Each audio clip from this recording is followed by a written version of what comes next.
आप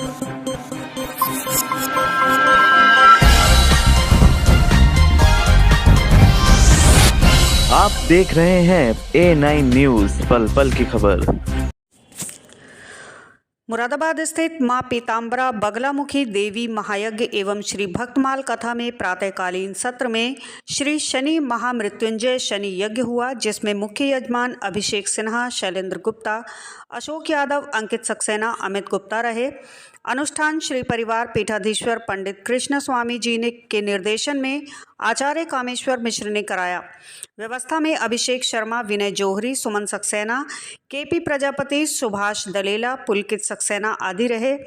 संध्याकालीन सत्र में श्री राम मथुरा से पधारे पंडित नंदकिशोर पांडे जी महाराज ने कहा कि गुरु भगवान ने बताया, भगवान की शरण में रहने वाले विरले भक्तों के पाप श्री भगवान के नामोच्चारण से ऐसे नष्ट हो जाते हैं जैसे सूर्य उदय होने पर कोहरा नष्ट हो जाता है।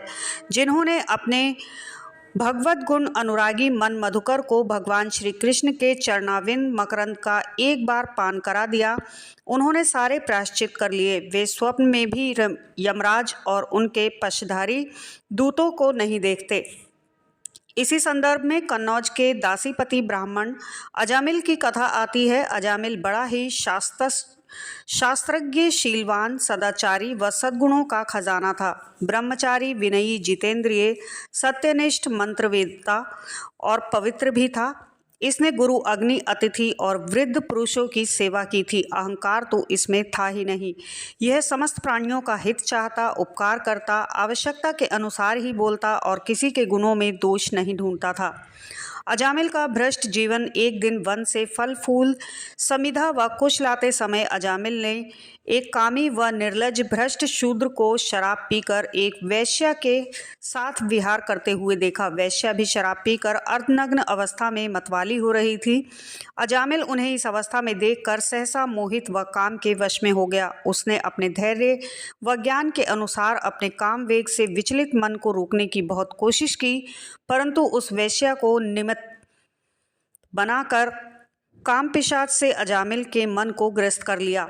वह मन ही मन उस वैश्या का चिंतन करने लगा और अपने धर्म से विमुख हो गया। उस कुलटा को प्रसन्न करने के लिए अजामिल ने अपने पिता की सारी संपत्ति भी दे डाली। वह अपनी कुलीन नवविवाहिता पत्नी तक का त्याग कर दिया। धन पाने की चेष्टा में वह पतिल कभी बटोहियों के बांधकर उन्हें लूट लेता, कभी लोगों को जुए के छल से हरा देता, किसी का धन धोखाधड़ी से ले लेता तो किसी का चुरा लेता। इस प्रकार उसकी आयु का एक बहुत बड़ा भाग 88 वर्ष बीत गए और वह वैश्या के 10 पुत्रों का लालन पालन करता रहा। अजामिल के सबसे छोटे पुत्र का नाम था नारायण। वृद्ध अजामिल ने पुत्र मोह में अपना संपूर्ण हृदय अपने बच्चे नारायण को सौंप दिया था। उसकी तोतली बोली सुनकर अजामिल फूला न समाता, उसे अपने साथ ही खिलाता पिलाता व उसी के मोहपाश में बंधा रहता। वह मूढ़ इस बात को जान नहीं पाया कि काल उसके सर पर आ पहुंचा है। अजामिल के मृत्यु का समय आ पहुंचा। उसने देखा कि उसे ले जाने के लिए अत्यंत भयावने 3 यमदूत आए हैं, जिनके हाथों में फांसी की रस्सी है, मुंह टेढ़े मेढ़े हैं और शरीर के रोएं खड़े हुए हैं। उस समय बालक नारायण वहां से कुछ दूरी पर खेल रहा था। यमदूतों की भयावह छवि से व्याकुल अजामिल ने बहुत ऊंचे स्वर में पुकारा, नारायण नारायण। भगवान के पार्षदों ने देखा कि यह मरते समय हमारे स्वामी भगवान नारायण का नाम ले रहा है, अतः वे झटपट वहां पहुंचे। उस समय यमदूत अजामिल के शरीर में से उसके सूक्ष्म शरीर को खींच रहे थे। चारों विष्णु दूतों ने उन्हें बलपूर्वक रोका। विष्णुदूतों व यमदूतों के बीच का संवाद। यमदूत ने कहा कि इस पापी अजामिल ने शास्त्राज्ञा का उल्लंघन करके स्वच्छंद आचरण किया है। इसने अनेकों वर्षों तक वैश्या के मल समान अपवित्र अन्न से अपना जीवन व्यतीत किया है। इसका सारा जीवन पापमय है और इस पापी के पापों का प्रायश्चित दंडपाणी भगवान यमराज के पास नरक यातनाएं भोगकर ही होगा। भगवान के पार्षदों ने कहा, यमदूतों, इसने कोटि जन्म की पाप राशि का पूरा प्रायश्चित कर लिया है, क्योंकि इसने विवश होकर ही सही भगवान के परम कल्याणमय नाम का उच्चारण किया है। जिस समय इसने नारायण इन 4 अक्षरों का उच्चारण किया, उसी समय इस पापी के समस्त पापों का प्रायश्चित हो गया। भगवान नाम उच्चारण बड़े से बड़े पाप को काटने का सामर्थ्य रखता है, क्योंकि भगवान के नाम के उच्चारण से मनुष्य की बुद्धि भगवान के गुण, लीला और स्वरूप में रम जाती है और स्वयं भगवान की भी उसके प्रति आत्मीय बुद्धि हो जाती है। संकेत में, परिहास में, तान अलापने में अथवा किसी की अवहेलना करने में भी यदि कोई नाम उच्चारण करे तो उसके सारे पाप नष्ट हो जाते हैं। जो मनुष्य गिरते समय, पैर फिसलते समय, अंग भंग होते समय, सांप के डसते समय, आग में जलते समय व चोट लगते समय भी विवशता से हरि हरि कहकर भगवान के नाम का उच्चारण कर लेता है, वह यम यातना का पात्र नहीं रह जाता।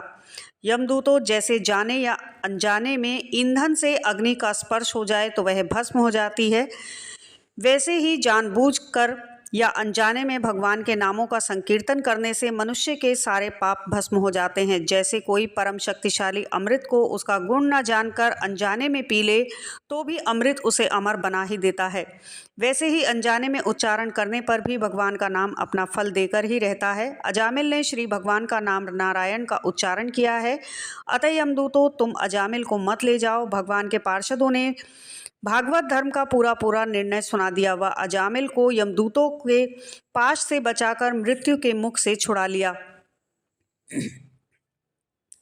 अजामिल ने यमदूतों व विष्णुदूतों के सारे संवाद को देखा व सुना। वह यमदूतों के फंदे से छुटकर निर्भय व स्वस्थ हो गया। उसे अपने जीवन पर बहुत पश्चाताप होने लगा। उसके हृदय में संसार के प्रति तीव्र वैराग्य होने लगा। अजामिल सबके संबंध और मोह को छोड़कर हरिद्वार चला गया।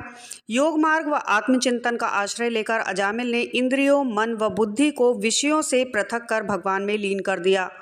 तब उसने देखा कि उसके सामने वही चारों विष्णु दूत खड़े हैं जिन्हें उसने पहले देखा था। अजामिल ने सर झुकाकर उन्हें नमस्कार किया। उनका दर्शन पाने के बाद अजामिल ने उसी तीर्थ हरिद्वार में गंगा के तट पर अपना शरीर त्याग दिया और तत्काल भगवान के पार्षदों के साथ स्वर्णमय विमान पर आरूढ़ होकर आकाश मार्ग से भगवान लक्ष्मीपति के निवास स्थान बैकुंठ को चला गया। कलियुग केवल नाम आधारा, सिमर सिमर नर उतरही पारा। सायंकालीन सत्र में मुख्य अतिथि प्रदीप वार्ष्णेय रहे। इस अवसर पर अरविंद जोनी, सुधीर श्रीवास्तव, नरेश सक्सेना, सुरेंद्र गुप्ता, विकास ममगाई, अनीता श्रीवास्तव, नीरू गर्ग, निपम गर्ग, क्षमा अग्रवाल आदि उपस्थित रहे।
जो महाराज एक रायते को वरोड़ राम अकेलो सुनकर पी गए।